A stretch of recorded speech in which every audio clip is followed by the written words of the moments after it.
Prometheus Bound.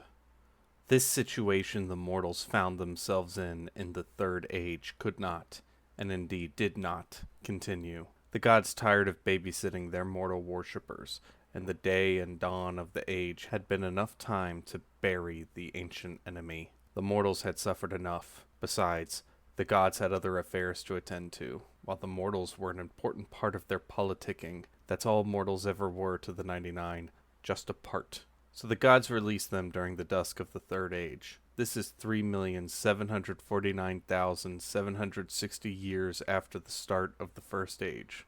This is 138,240 years before the start of the Fourth Age. It is 138,664 years before the founding of Rome. It is 138,478 years before the Asuka period. It is 136,610 years before the birth of Lord Krishna. Not much is known of this age, or should I say, not much is studied. It is still a time of gatherism. It is a time before agriculture and mining, a time where the most powerful magics known were the power words previously discussed. The gods loosened their grips on the mortals, but the mortals still needed to live in their world. They hunted, they gathered, they raided.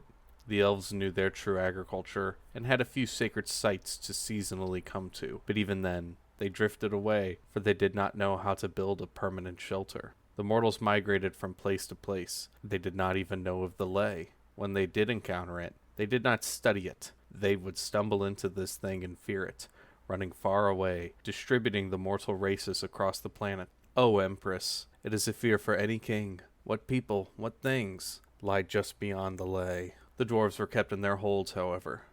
There were two main reasons for this. The other gods did not want the mortals to yet know of metals beyond gold, and Siddiq did not think it was time to let uncontrolled variables enter into his program. The seal that saved them from the blood flood worked both ways, and it was not yet broken. In the fourth emperor of the Third Dusk, a mysterious creature crawled out of the sea. Some consider him to be an angel from the Dinger. Some think him a powerful Niflkin, but most think he is a mere spirit. Some heretics think this thing to be a Rakshasa. Even worse, some heretics think this thing to be from that race that ended the Nephilim of Hellas.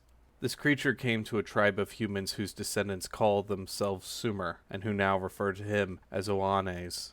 He taught them a few rites and encouraged their migratory behavior. He claimed to recreate an ancient title, the King of Sumer. He gave them a history of its holders, and then gave these humans a new form of magic.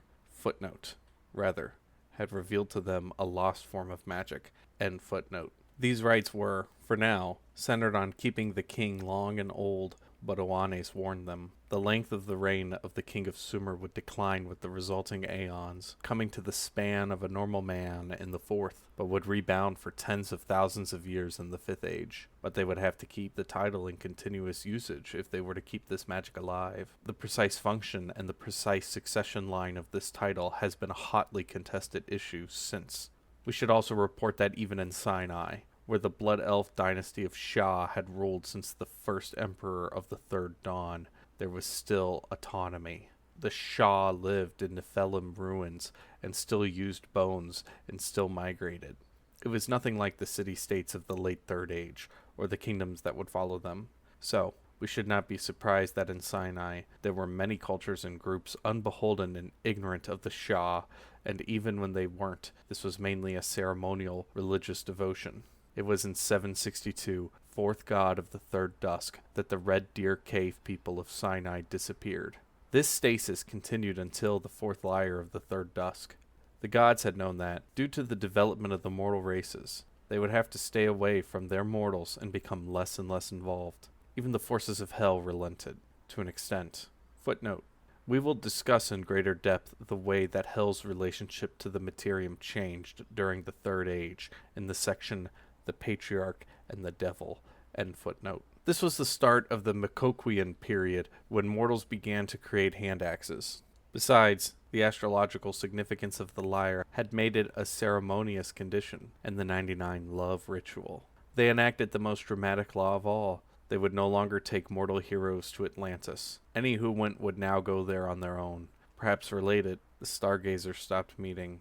Sylvise the All-Father had also stopped sending his angels to repair his sacred groves. 27 years after these fateful decisions, a group of Adeshni, called the Nefutian, stopped their millennial-long migration period. They came to Shinar and created the first mortal-led settlements. Soon, this would develop into the wicked city Jericho. We should also note that in the 1450th year of this epoch, the Jahu peoples of Sinai started to cultivate and grow rice. My students have not found much about these people other than the fact that we think them to be elves. The last date the spirits tell me is about 2656. Let us not forget that the divine are very much a part of our world and always shall be. Althumbla, she whose mother is the voidling Nyx, she who is the mother of the Yugas, she who was spared by Anas, she gave to us a great gift that has shaped the universe. We cannot overstate the mercy that Althumbla displayed to us. We cannot overestimate how this shaped the history of the universe. In 1542, a number holy to all religions, Althumbla gave birth to a new breed of creatures, the cow and the bull. She freely granted them to the peoples of Cristo to do with as they will. This was the most powerful gift since the chicken was given to Nanyang. But heaven gives more than gifts. During the war in heaven, there were 4 brothers among the Titans, and they were perhaps the most powerful of the Titans: Prometheus, Epimetheus, Menoetius, and Atlas. The last of them, Atlas, is here in the audience tonight.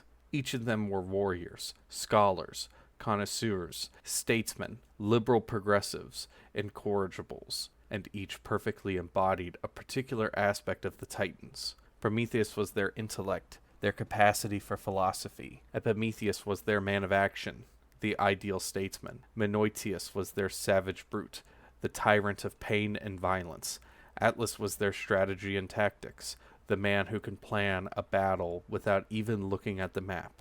Prometheus was always the most intelligent of the Titans, and they had used him for diplomatic purposes. He and his brother Epimetheus gave many a speech to embolden the troops. He became the herald of the Titans, but as the war in heaven progressed, he felt it was a wholly destructive conflict. For him, the primordials had gone too far. It was right for them to demand a place in the materium, but it was also right for the gods to do so. The final straw came when their brother Menoetius was killed by this pointless conflict. Prometheus and Epimetheus both joined the side of the gods. Atlas became incensed by this, feeling a deep hatred for the gods for killing his brother and ensnaring the other 2. Well, after the war in heaven was over, Atlas still led resistance movements of giants and even aliens. His base of operations was in that now sunk continent which bears his name, Atlantis.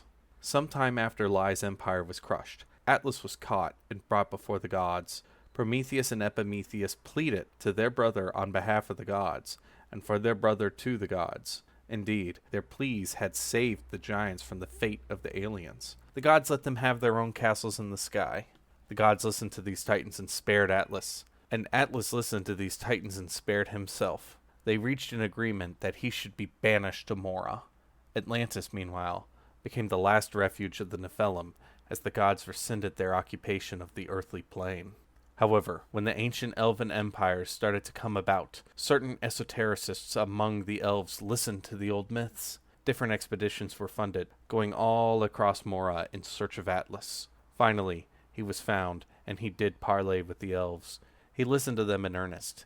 He did not like their cult of money. He did not like the attitude the elves demonstrated about the world around them. But he did like their destruction of superstition, their dismissal of the gods. While he did not like how that wealth was distributed, he liked that wealth was produced. He appreciated, and even contributed to, the new understanding of physical laws and the inventive nature of that age. He joined them and assisted them in their campaigns, winning a few key battles in their conquest of the 5 galaxies. While the blood flood was happening, Atlas had yet again found himself in a precarious situation. He had been involved in something that almost destroyed reality itself. The gods sent 3 angels to collect Atlas, but he slew them. So they sent armies of demons and Nephilim led by angels, saints, and Empyreans. But Atlas had long prepared. He hired bugbear mercenaries to pull off a bluff, then routed them with an army of monsters and giants. 3 gods came down from heaven. First, they exposed their true divinity, killing his armies. Then, the 3 attacked him simultaneously. Atlas slew the first, but was slowed. Atlas managed to kill the second, but became so tired he could no longer hold his weapon. I did not name these gods in Genesis, but the third was Silvise. Atlas looked up at this god with bloodied teeth and said, quote, "And it was going to be such a sacrifice for the third age." End quote. Silvise knocked him out with the pommel of his sword. Since there were now 97 gods, Silvise granted godhood to the Morrigan and Alot, thus completing his right. He was secretly thankful for Atlas, and thus did not immediately kill him, but brought him to heaven. The gods no longer felt compelled to honor Prometheus by giving Atlas a trial. Instead, it was just punishment. Since the dawn of heaven, the sky and earth of heaven, under various aspects, came together and copulated. The union invariably produced a host of Niflheim, who always had a streak of independence and offered rivalry to the gods, and caused earthquakes and tsunamis to rampage across the land and sea. Atlas's punishment was that he was to reside in heaven, a hateful prospect for any Titan, for it literally attacks their being, and that he was to hold up the sky against the earth so that they could not copulate. Footnote: of course, everything written about heaven must be interpreted allegorically. Those who have not been there cannot understand the experience. End footnote. The fourth lyre of the third dusk was 3,879,550 years since the first age. It was 6,908 years until the Kurukshetra War, and 6,477 years before Kumat was united. While the fourth lyre marked the end of the gods taking heroes to Atlantis, there were still mortals in that place. They did what mortals always do: race mix. In particular, there was a vibrant and powerful tribe of humans whose lines were mixed with either Nephilim or Rakshasa. The spirits are contradictory and the sources are vague, and I will say no more. In the year 2056 of this epoch, these men, the Hittites, were all called toward one land in Atlantis by a powerful call of magic. Prometheus had been disgusted by the actions of both the elves leading up to the blood flood and of the gods enduing the blood flood. He became even more distraught at the savage way the gods had dealt with Atlas. So, he spent the third age tricking the gods into giving the mortals more and more concessions. It was he who called forth the Hittites. Then, he crowned the greatest of them to be their king. Prometheus's ceremony was mostly a series of speeches. He said that the gods acted as a selfish aristocracy that would rather hoard magics than share them with the world. He claimed that he had sided with the gods because he was a lover of progress and prophecy, but that the 99 had long since betrayed such a thing. He referred to their priests as lackeys and heathens. He claimed that the gods were young, and he recalled a time before the gods were gods. He revealed that the first age started when the materium was 13,787,000,000 years old. Footnote: this is not so precise, as different parts of the materium are different ages due to the inhomogeneity of mass distribution, but in Cristo's frame, that is, using physics such that the axis mundi is stationary, this is the correct number. End footnote. Since each Chatur Yuga, the cycle of 4 ages, Satya, Dvapara, Treta, and Kali, was 4.32 million years. It meant that the first wave of primordials created the materium about halfway through the 15th lyre of the day of Treta, 3,192 Chatur Yugas before the gods ever arrived. That was the same epoch as this, the lyre. ... An academic completionist urge within me must comment on what Prometheus presented to them. The years I give are computed in the frame in which the axis mundi is stationary.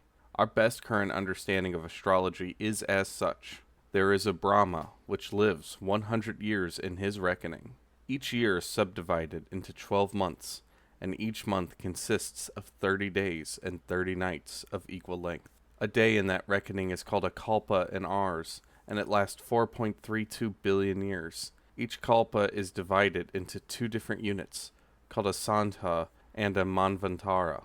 There are 14 manvantaras and 15 sandhyas, and the kalpa begins with a sandha, called the Adi Sandhya, and they repeat one after the other as sandhya, then manvantara, then sandhya, etc. The sandhya lasts for 1,728,000 years. The manvantara lasts for 306,720,000 years.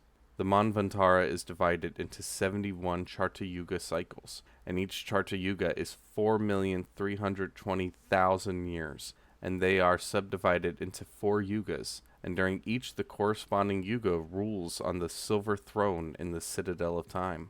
The first yuga is called the Krita Yuga, or Satya Yuga, and lasts 1,728,000 years. The second is called the Treta Yuga, and lasts 1,296,000 years.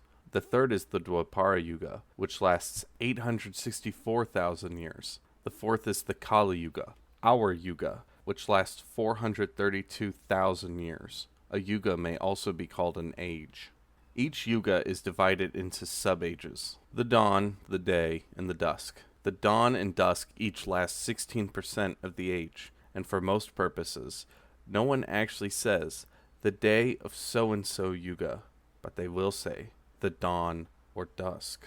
Then, each of these sub-ages are themselves divided into eras, which last 36,000 years.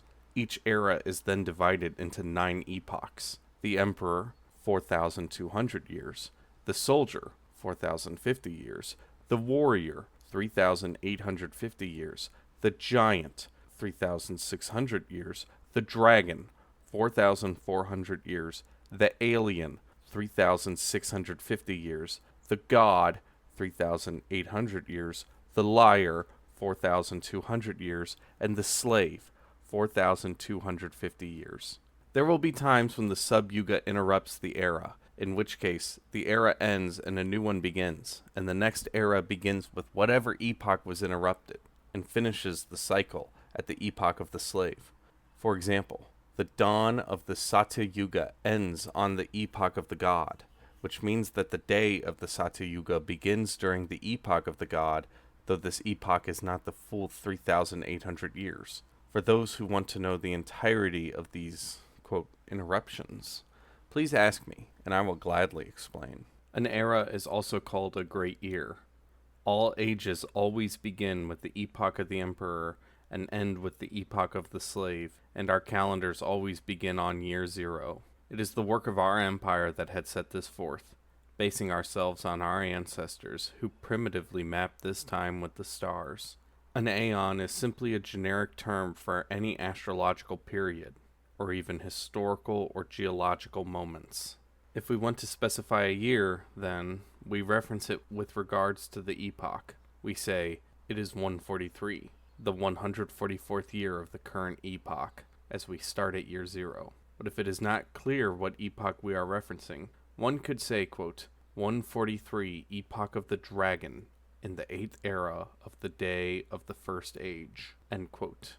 However, this is extremely cumbersome, so we instead say, quote, 143 8th dragon of the first day, end quote. Due to the interruptions, however, 8th dragon does not necessarily mean 8 epochs of the dragon have occurred so far, but that this is the dragon in the 8th era. For the second dragon of the first day was the first time the epoch of the dragon occurred in the day of the first age.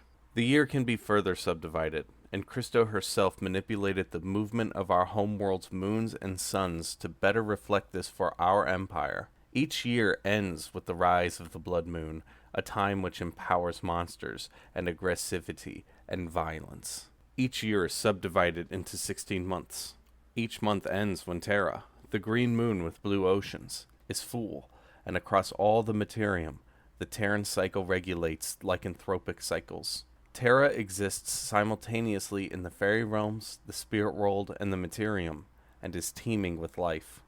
A month is divided into 3 weeks of 8 days each, for a total of 24 days per month, so there are now exactly 384 days a year. The first day is the day of Sirius, when the blue sun darts across the sky, the other 2 suppressed. The second day is the day of 3 suns, when all 3 suns appear in the sky. The third is the day of red and yellow, when Centauri and Betelgeuse are visible. The fourth is the day of Betelgeuse, when Betelgeuse the red sun hangs in the sky. The fifth day is the day of red and blue, when the suns Betelgeuse and Sirius are visible. The sixth day is the day of blue and yellow, when Sirius and Centauri appear. The seventh is the day of Centauri, when the yellow sun Centauri shines. The last is the day of the dark moon. In this, the dark moon, which Empress Cristo gave a ring of skulls, comes out and eclipses the three suns all day. It is cooler and darker, but still visible, and the sky looks like a two-dimensional drawing of blackness. The suns look white, and the eclipse appears surrounded by a strange pink fire.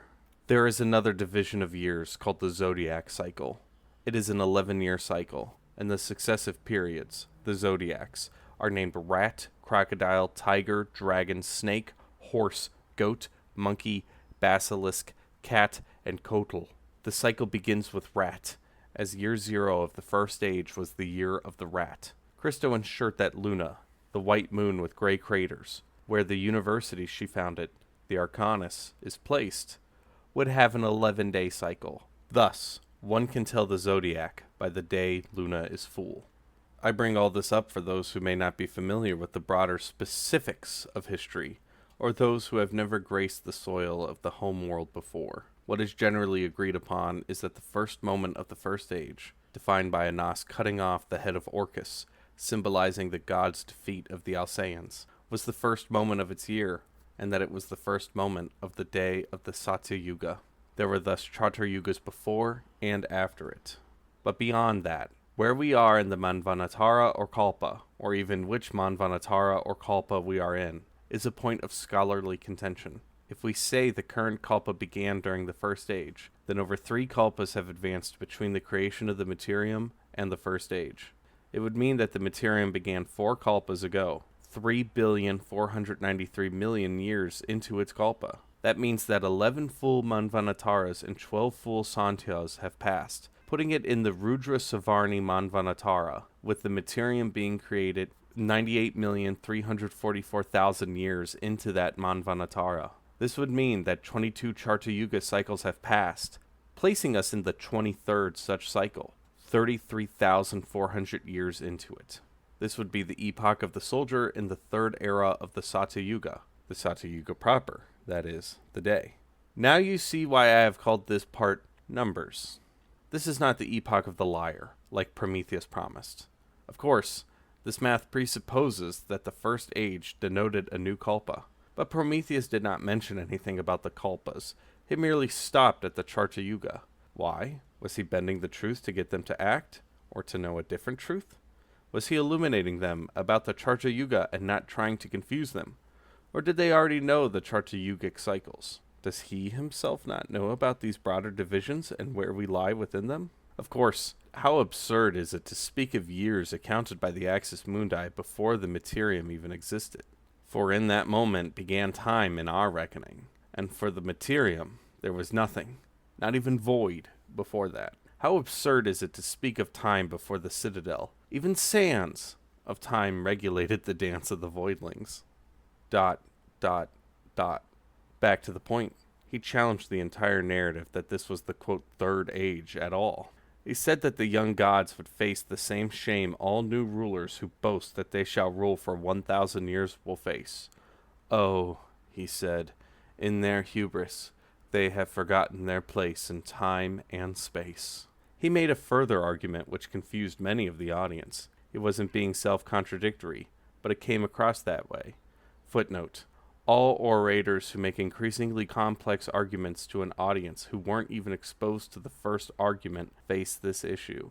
End footnote. He said that even 3,200 Charta Yugas meant nothing in comparison to what the cosmos will be. They will simply be a blip in time, and won't even have the distinction of being the first in the Materium. He said there would be a great priest who would usurp the gods, followed by a powerful warrioress. Clearly, my empress, he means you and the Buddha.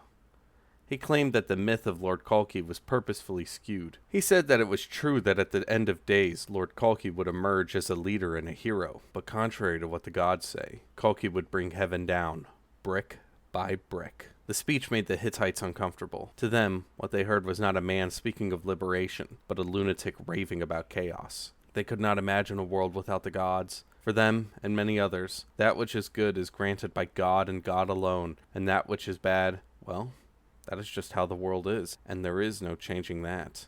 They could only see this speech as calling for the destruction of the good, trading it in for chaos and bloodshed and malice. They did not yet see theocracy as tyranny, but rather as the sole force keeping the universe together. But Prometheus was an ally. Though the path may lead to ruin, Prometheus had history with their religion, for he had played an integral role in the defeat of the Titans. The gods had granted him great favors and honors, for he had earned them. Even to this day, the priests acknowledge that without Prometheus's intervention in that great and terrible war, there might not even be a mortal around to sing the gods' praise. The magic Prometheus taught could not be profane. The words that Prometheus had used could not be blasphemous. How else would the gods have allowed him to do and say these things? And lo, he was allowed to do these things because the gods owed him their lives. Prometheus and the new king spent many a sleepless night together. They were taught the magics to be able to stay in communication over long distances. These Hittites were taught the lay. Reader's note: at this point in his presentation, Tom K. flashed a schematic of the lay into the minds of his audience. I have now 9 times said the word lay, but there are those in the audience who have never been to our world until now, and only have a vague impression of what it is. I shall quote my pupil's prophetic brief sketch of Cristo in the 5th Age. Quote, the ancient elven engineer Lord Maui discovered a magic about the plains that not even the gods might replicate. He pulled out the fire of an unknown origin and traced lines all across the planet Cristo, inventing the lay, bracket, ellipse, end bracket. It is said that Odin Spearside crucified himself so that he may memorize the lay, unlocking the mysteries of the plains. Ley lines are not visible, nor do they span across a particular altitude or latitude. A ley line typically has a definite beginning and end. Regardless, the places a ley line deposits at are called ley points, where one enters and leaves the ley. Some ley lines connect to only one ley point, others connect to thousands. Most ley lines connect to 2. Ley lines come in clusters called ley constellations, which are usually contained within a general area correlating to geography, but some can span continents. Ley points can appear on land and water, and a ley constellation is typically defined by a central node. Ley points of different ley lines typically cluster within reasonable distances for a state or adventuring troop to travel to and fro. These central nodes are networks, mathematically graphs, within an even greater constellation, and these define the region. However, these ley constellations usually have a sequence of ley lines that connect them, allowing travel between the regions, though the ley thins out. Alternatives were until recently conjectural or based on neglected legends, but an imperial expedition has confirmed that there are in fact ley islands, ley constellations that are isolated and disconnected from the others. Very many miles separate the 2 constellations. What is the purpose of these ley lines? When one enters into the ley point, the ley line seems to have the slightest, almost imperceptible ray, and they are magically transported to the other end of the ley line. It is a painful and sickening experience, and even veteran travelers may find themselves with a headache. None but Tom K. and Odin Spearside know what exactly the ley does to people. A ley point is a wondrous landmark. Great green mountains, Stonehenges, pyramids, ruins of long-forgotten temples, areas filled with fey and shadow energies, and more constitute these ley points. In the center is a great cairn dedicated to the Farlander, god of travel and of Farlanders and foreigners. When the proper ritual is made, elvish words, only recently deciphered by the Empire, appear written across the sky. Then there is the beauty of those which are situated in the sea, for the ancient elves built many platforms in the waters. Instead of a cairn, here the shrine of the Farlander is a fountain. A ley line cannot be destroyed, altered, or damaged in any way.